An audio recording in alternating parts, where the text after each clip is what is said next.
What is going on, everybody, and welcome back to another episode of Izzy Reacts. And on this episode, we're going to be talking professional wrestling, and I'm going to be talking specifically about the retirement of John Cena. Man, I'm just going to give you my thoughts and share share some of my favorite personal John Cena moments, as well as other moments throughout his career. This is going to be kind of a love letter to John Cena on this episode. Uh, so, so for me, as I said in the Money in the Bank vlog earlier this week, we kind of knew it was coming. He's hinted at it in various interviews. He said that his time is drawing near. Time in WWE is drawing near, and but we didn't know when. He's John. If you follow him on social media and everything like that, he's very cryptic. He doesn't like to give a whole lot of meaning behind his posts. He lets you interpret, you know, um, his posts. So, especially on Instagram, he doesn't caption his photos. Doesn't do any of that. He just wants you. Kind of kind of lets you determine your own caption. But yeah. Anyway, but just getting back to him and his retirement. We didn't know when it was coming. We knew it was coming, but we didn't know when. And him announcing it at Money in the Bank specifically was a shocker. Because Toronto, Canada, a city where he has had a lot of great moments. He won the WWE Championship in Toronto, Canada, at Unforgiven 2006 in that TLC match against Edge. He's encountered like one of the first encounters on the main roster between John Cena and Randy Orton took place in Toronto, Canada at SummerSlam '04 in a backstage segment, which those two would go on to have a hell of a rivalry over the years. Um, just a lot of great moments for him in Canada, and I guess he felt that it was appropriate to announce his retirement there because of that. And man, a lot of people have been saying it online. Like a lot of my friends who I talk wrestling with on a daily basis have been saying, most of not childhood for me, but most of my teen years and early adulthood was spent hating John Cena because you know despite everything that he did in the ring, he was just, everybody wanted him to turn heel, man. Like, what do you call it? Except for, aside from his like start on the main roster, which is kind of like only lasted only like a year and a half. He's been babyface for the majority of his. He's been a good guy for the majority of his 22-year run in WWE, and everybody was always asking the question, when is he gonna turn heel? All the hustle, loyalty, and respect, and all the colorful T-shirts, and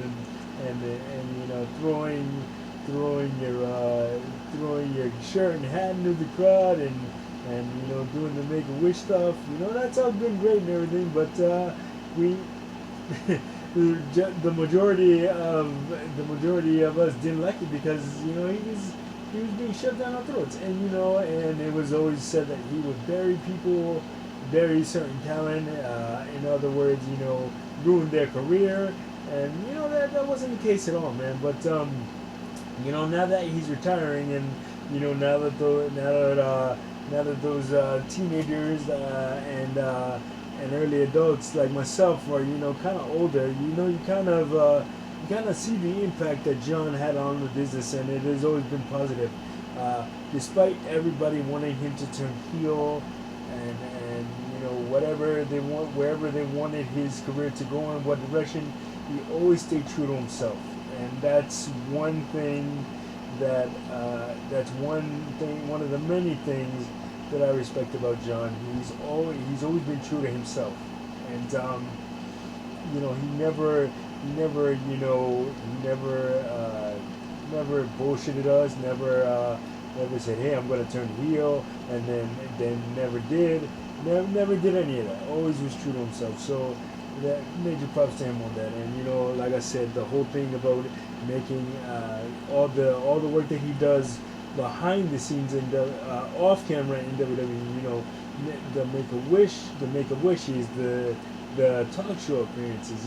That's a tough life to keep up. And he's been he always John. One thing I always love about John is, well, one thing I always will remember and love about John is he gave you his all in the ring, no matter what was going on behind the scenes, whether he was having a bad day or or whatever the case may be. He never let that affect his work, and always gave it everything he had every time that he went out there, no matter whether you loved him or you hated him. A lot of us hated him, like I said, but that's one thing that you can never take away from him, that he always gave everything that he had in the ring, and left it all out there. And for me personally, speaking about John, I have had the pleasure of meeting him several times, and what you like, it's one of those things where like sometimes you meet a person that plays a certain character on TV, and then they're the opposite of the person that they portray on TV. Whether it be an actor or a wrestler, whatever it is. But with John, I can tell you with 100% certainty that what you see on television, what you saw on television and in interviews is what you got in real life, man. He's probably one of the most nicest guys that I've ever met. He always. I remember. Here's a little John Cena anecdote. There was one time at Madison Square Garden. This was back in 2011. It was him and Randy Orton taking on The Miz and CM Punk in a tag team match in the main event of a WWE house show. And I remember him, as he came out. I kind of booed him, like I said, because back in 2011, he was still in that, era where he was kind of like being shoved down our throats and, on TV every week, and it's like, oh man, we want to see a different champion, but John was on a whole different level back then, man. Just the workhorse of the company. But anyway, so my uncle and I are sitting in the front row at Madison Square Garden house show. And I remember him. I remember my uncle. The Miz and CM Punk had taken control of the matchup, and I remember my uncle just telling John Cena to duck out of the way, because the Miz and CM Punk were about to do a double clothesline spot, and he ducked out of the way, and then he and Randy Orton hit the attitude adjustment and the RKO simultaneously. And I remember after the match, John actually came to me and my uncle as we're sitting in the front row and said, thanks for looking out for us back there. Thanks for all your help, and I'll never forget that. And he actually signed my John Cena DVD. The John Cena Experience, which was a DVD that he had out at the time.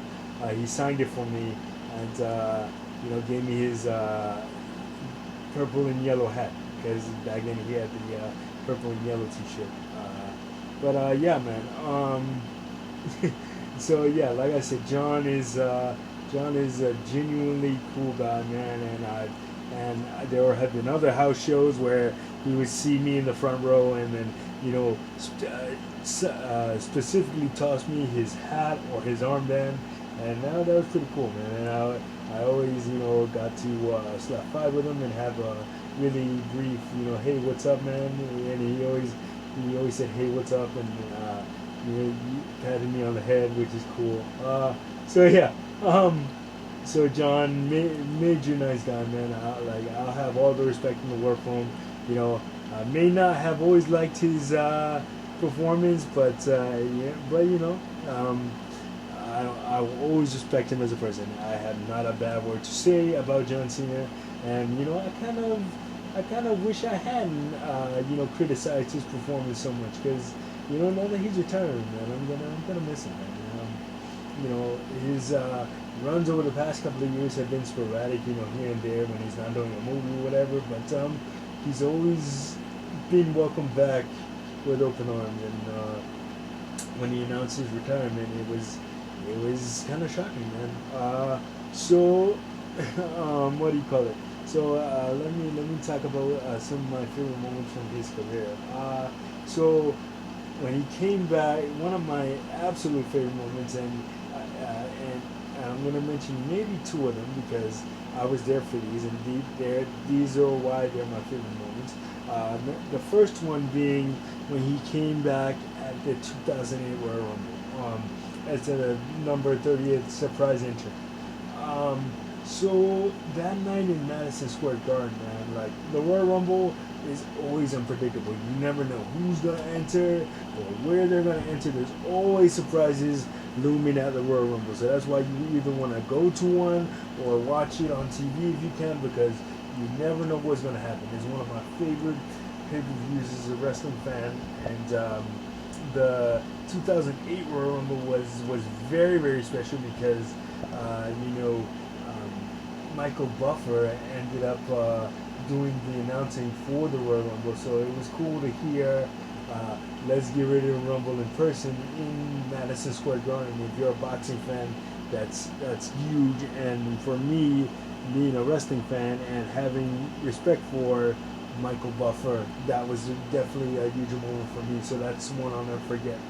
But him, John being number 30 at the Royal Rumble that night, and you know nobody knew um, because and we were getting to an era back then where it was very very hard to keep secrets. You know, somebody would spot you, or somebody would they would be out at a restaurant, or people would be camped out at their hotel waiting for them. So it would be very hard to keep a secret. So that for that to be kept a secret and not get out to the dirt sheets and leaked all over, that was pretty cool. And it was genuine shock, man. And John ended up winning the Royal Rumble that year.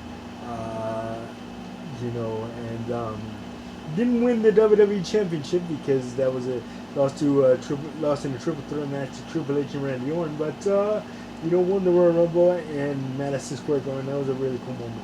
And the my second favorite moment of his career also took place in the Garden, and that was the 2011 Survivor Series, man. So the 2011 Survivor Series was built around him teaming with The Rock. You know, at WrestleMania that year, they had an encounter, and John Cena had, The Rock had cost John Cena the WWE Championship against The Miz in the main event of that year's WrestleMania, and the WrestleMania, what was that, 28 in Miami the following year in 2012 was centered around the once in a lifetime meeting of The Rock and John Cena. Well, it wasn't once in a lifetime because they met the year after for the WWE Championship. But anyway, that's not important. Anyway, so no, they but before that, they teamed up in Madison Square Garden at the Survivor Series 2011 to face Awesome Truth, which was The Miz and R-Truth. And if you don't know heel R-Truth, man, look up that whole run. That was his 2011 run was absolutely incredible. But yeah, so The Rock and John Cena teaming up in Madison Square Garden, and you know, The Rock had not wrestled in the WWE in 7 years. His last matchup in Madison Square Garden was WrestleMania 20, which I was also there for. But so kind of a full circle moment for him. And plus, The Rock debuted at the 1996 Survivor Series again in Madison Square Garden. So really, really historic night. And he and John Cena, even though they, they didn't like each other at the time, in real life, not just in the WWE world, in real life, but they managed to coexist and get the job done over Awesome Truth, and that was a really cool moment. Seeing those two team up, even though I was like sick as a dog that night, I barely made it to the show, but once I got there, everything fell into place, and I was able to enjoy myself and have a good time. But yeah, but man, plenty of other John Cena moments that I don't want to keep this vlog too long because it's already gone long. But man, let me give you a bunch of final thoughts, man. John will be very, very dearly missed in the ring. He is retiring from in-ring competition next year, 2025. But he said that he will, even after he retires, he will be involved in the WWE in some way, in some capacity. So yeah, and this is not just a mini retirement run where he comes back for a couple of like 3 dates or something like that, and then just calls it quits, man. No, he has said that he is looking to fill up the majority of 2025 in WWE and go on a one last magical run, whether or not that includes his record-setting WWE, his 17th WWE Championship reign. That remains to be seen, but that would be pretty cool to see it. But yeah, man, nothing bad to say about John. Love him. Hated him for a minute there, but no, in all seriousness, I love him. He'll be very, very missed. And